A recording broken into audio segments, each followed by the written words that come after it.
उपाशी आहेत. आणि मग भगवंतानी रुक्मिणी मातेला सांगितलं का तुझ्या जवळचं दे काय आहे ते. त्यांनी दिलं आणि पळतच हरपालदास घराकडे सामान वगैरे घेऊन गेले. इकडं स्वयंपाक झालाय, जेवणाच्या पंक्ती झाल्यात आणि हेच पांडुरंग परमात्मा आणि रुक्मिणी माता येऊन त्या पंक्तीला एका टोकाला बसलेल्या. आणि पंगत वाढत वाढत झाली आणि नामदेव महाराज आणि माऊली हात धुण्याकरता एका साईडला गेली.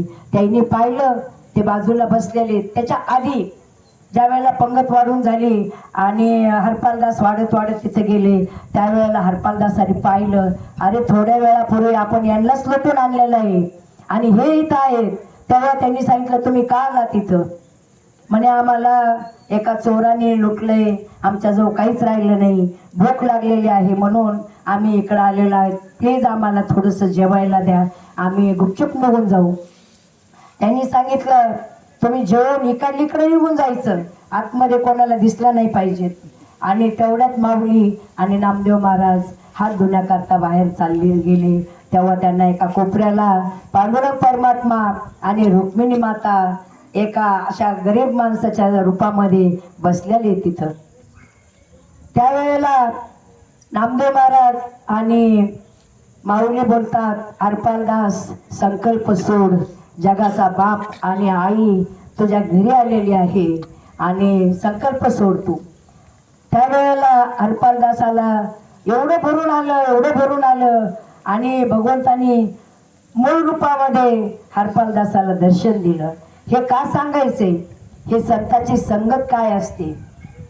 आपण नेहमी पाहतो संतांच्या संगतीमध्ये कोण उद्धरलं नाही, कोणाचा फायदा झाला नाही. अहो नाथबाबाच्या इथं एक गावबा म्हणून होता. काय होतं त्याला, तो गावभर फिरायचा आणि जेवायच्या वेळेला हजर राहायचा. एक वेळेला असंच त्याला कोणीतरी पुरणाची पोळी खायला दिली, त्याला खूप आवडली. एवढी अठ्ठा विश्व गरीब दारिद्र्य त्याच्या वडील वारलेले आणि आईचं. तर तो आईला बोलला, आई मला आज पुरणाची पोळी खाल्ली मी, मला खूप आवडली, तर मला पुरणाची पोळी खायची आहे. तेव्हा आईने एक दिवशी केली, 2 दिवस झाले का पुन्हा त्याला पुरणाची पोळी खायची. त्यावेळेला आईने सांगितलं बाबा आपली खूप गरिबी आहे, आपण रोज पुरण कसं काय करू. आणि ते खूप रागवत होते त्या गावबाला. त्यावेळेला रस्त्याने एक माणूस चाललेला होता. तो म्हणे काय झालं. त्यांनी सांगितलं का बाबा माझी एवढी गरिबी आहे आणि माझ्या पोराने कुठे पुरणाची पोळी खाल्ली आणि तो रोजच पुरणाची पोळी मागतोय, मी कसं काय त्याला पुरणाची पोळी देऊ शकते. तेव्हा त्यांनी सांगितलं का असं कर म्हणे, तू नाथबाबाच्या वाड्यात त्याला नेऊन सोड, तिथं रोज पुरणाच्या पोळीचा 12 वाजता जो येईल त्यांनी खायचं, जो येईल त्यांनी बसायचं पंक्तीला. आणि त्यावेळेला त्या गावबाला नाथबाबाच्या वाड्यात नेऊन सोडलं त्या आईने. त्यावेळेला गावबाने सांगितलं, नाथबाबांनी जवळ बोलवलं आणि सांगितलं का तुला पुरणाची पोळी आवडते ना, थांब इथं. हा लगेच बोलला मी पण काहीच काम करणार नाही. ते म्हणे काहीच काम करू नको. तो दिवसभर गावात फिरायचा, सकाळी उठल्यापासून 12 वाजले का तो वाड्यात यायचा, खायचा प्यायचा आणि झोपायचा. कधी कीर्तन नाही, कधी प्रवचन नाही, कधी भजन नाही. आणि तोच गावबा हात ठेवला मस्तके, प्रसाद देऊन केली सुखी. नाथबाबांनी फक्त हात ठेवला होता. आणि त्याच गावबानी ज्या वेळेला नाथबाबाला जायचंय, जगाचा निरोप घ्यायचा आहे, त्यावेळेला सगळ्यांनी सांगितलं का नाथबाबा तुम्ही कसं काय जाताय, आपलं भावार्थ रामायणाचं लिखाण चालू आहे आणि ते अपूर्ण राहील म्हणे तुम्ही गेल्याच्या नंतर. तेव्हा त्यांनी सांगितलं का भावार्थ रामायण पूर्ण होईल, त्याची काळजी करू नका, कोण करीन पूर्ण. तेव्हा त्यांनी सांगितलं गावबा म्हटल्याच्या नंतर सगळे लोक हसायला लागले. गावबा म्हणजे एक वेडा माणूस आहे बाबा आणि तो कसं काय पूर्ण करेल, पहा म्हणे तुम्ही करतो का नाही. आणि त्या वेड्या गावबानी नाथबाबाच्या नंतर भावार्थ रामायणाचं लिखाण पूर्ण केलं. कशामुळं केलं, संगतीत राहा, आशीर्वाद घ्या, साधू संतांचे आशीर्वाद आणि साधू संतांची संगत एवढी महान आहे. आता आपण नेहमी वाल्या कोळ्याचं दृष्टांत पाहतो. वाल्या कोळ्याला नाम भेटलं आणि संत भेटले, संत आणि नाम भेटलं, काय झालं परिणाम. एवढा म्हणजे पापी माणूस तो नुसतं उधरून गेला नाही, तर तो आज ऋषीमध्ये एका याच्यात त्यांची गणना झाली, एवढी झाली का जो जगाचा मालक म्हणजे प्रभू रामचंद्राचा जन्म होण्याच्या आधी वाल्मिक ऋषीने रामायण लिहून ठेवलं आणि भगवंताला त्यांनी जसं लिहिलंय तसं वागावं लागलं. कशामुळं?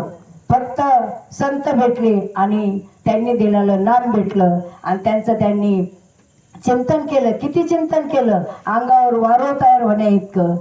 कुठलीही गोष्ट सहजासहजी भेटत नाही, खूप त्याचा अट्टहास करावा लागतो, आटापिटा करावा लागतो, श्रद्धा ठेवावी लागते, भाव एकनिष्ठ असावा लागतो, भगवंताला यावंच लागतं. आणि भगवंताला तुमचं काहीच आवडत नाही, फक्त तुमचा भाव आवडतो. सो कर्म कुसुमाची आविरा अर्पणी सो कुसुमाची आविरा, म्हणजे असं ते गोवी आहे का आपल्या स्वतःच्या कर्माचं भगवंताला फुल आवडतं. हे असे पत्रम पुष्पम फलम तो हे फक्त निमित्त आहे, ते फक्त निमित्त आहे. आपलं कर्म चांगलं असलं पाहिजे आणि त्या कर्माची फळं भगवंताला अर्पण केली ना, जीवनामध्ये कर्म सर्वात श्रेष्ठ आहे आणि ते कर्म आपल्याला भोगल्याशिवाय कधीच चुकत नाही. कर्म डोले तेथे कोणाचे हे न चाले, एवढे कृष्णाचे वैभव बंदिशाळे वसुदेव. 4 पुत्र दशरथा अंतकाली काही नव्हता. तुका म्हणे कर्मलेखा कधी न चुके ब्रह्मादिका. हा कर्मलेखा आहे ना, हा कोणालाच चुकलेला नाही. तुम्ही काही बी करा, फक्त तुमचं कर्म चांगलं ठेवा आणि कर्म चांगलं असेल तर तुम्हाला कुठल्याही कशाची भीती नाही राहत. आपण काय करतो, कर्म आपल्याला गाजते, मग आपण इकडं जा, कोणाला तरी पहा, त्यांनी काहीतरी सांगायचं, मग आपण त्याच्याच नादी लागायचं. हेंद्री सेंद्री दैवत कोण पूजी भूते खिते, म्हणजे ह्या गोष्टी करूच नाही. आपला एकच बाप आहे आणि त्या बापावरच आपण दृढ म्हणजे श्रद्धा ठेवावी आणि त्याच्या सेवेमध्ये आपण आपलं जीवन व्यतीत करावं. संतांच्या संगतीत राहावं, ग्रंथाच्या संगतीत राहावं. आपल्या जीवनाचं कल्याण झाल्याशिवाय राहणार नाही. कसं आहे, आपण प्रत्येक गोष्टीला आपण काय करून म्हणतो, आज वेळ नाही उद्या करू, आज वेळ नाही उद्या करू. उद्या कधी येणार आहे? उद्या येतच नाही. आपण संसारामध्ये अडकू नये असं नाही म्हणायचं मला. संसार करावा नेटका, कोठे नसावे फाटका, मग परमार्थाशी लावे टीका अति आदरी. संसार सुंदर करा, ताला सुरात करा, पण कुठं थांबायचं हे कळायला पाहिजे. कुठं थांबायचं हे कळायला पाहिजे. आपण मग तो संसार सोडत नाही म्हणा. एक माणूस असाच रामदास स्वामीकडे गेला, म्हणला महाराज मला ना काय करावं, मला खूप वाटतं तुमच्याकडे यावं, भजन कीर्तन प्रवचन ऐकावं, पण संसार सोडत नाही मला. रामदास स्वामी म्हणले असं आहे का, बरं ठीक आहे म्हणे. आणि रामदास स्वामींनी जाऊन एका झाडाला मिठी मारली आणि जर जोरात ओरडायला लागली, हो मला कोणीतरी सोडा, हो मला कोणीतरी सोडवा. आणि मग तो माणूस म्हणतो, अरे आपण चुकीच्या जागेवर आलो. स्वामी काय एवढी शान आहेत का, त्यांनी झाडाला मिठी मारली आणि तेच ओरडतात का मला सोडा मला सोडा. तो पुढे गेला आणि म्हटला, स्वामी तुम्ही झाडाला पकडले, झाडाने थोडं तुम्हाला पकडले. स्वामी बोलले, मग हेच तर खरं मर्म आहे. तू संसाराला पकडलं, संसाराने तुला पकडलं नाही. म्हणून मरणाआधी सावध व्हावे, आपले सोहित साधून घ्यावे. जन्म घालू नये वाया, दिव्य म्हणावी ती काया. ही काया ज्या वेळेला पंढरपूरच्या रस्त्याने चालल ना, वारी करण, कथा कीर्तन करण, साधना करण, त्याच वेळेला ह्या शरीराचं काहीतरी सोनं झाल्याशिवाय राहणार नाही. म्हणून वारी ही केलीच पाहिजे. आणि आपण आज आपल्या माहेराला निघलेलो आहोत. आज किती दिवस झाले आपण घर सोडलेलं, आपल्या लक्षात तरी आले का आपण घरी काय आहे काय नाही ते. 1 तास झाला का आपल्याला असं वाटतं आपण कधी घरी जावं, पण आज 10 दिवस झाले तर आपल्याला काही लक्षात येत नाही. आणि असंच आपण संसार सोडला पाहिजे. आपण विषयात खूप गुंतून जातो. विषय सेविता कोण तृप्त झाला, इंधन मिळाला अग्नी सवे. जसा अग्नी पेटलेला असतो, आपण वरचीवर त्याच्यात लाकडं टाकले, कधी विजन होतो, विजणारच नाही. म्हणून आपण विषयात गुंतायचं नाही, अडकायचं नाही. आणि सुख हे ना, हे सुख आपल्या जवळ आहे. आपण फक्त शोधितो त्याला लांब, कुठं आहे सुख, कुठं आहे सुख. आणि किती मिळालं म्हणजे आपण तृप्त होतो, किती मिळालं म्हणजे आपण तृप्त होतो.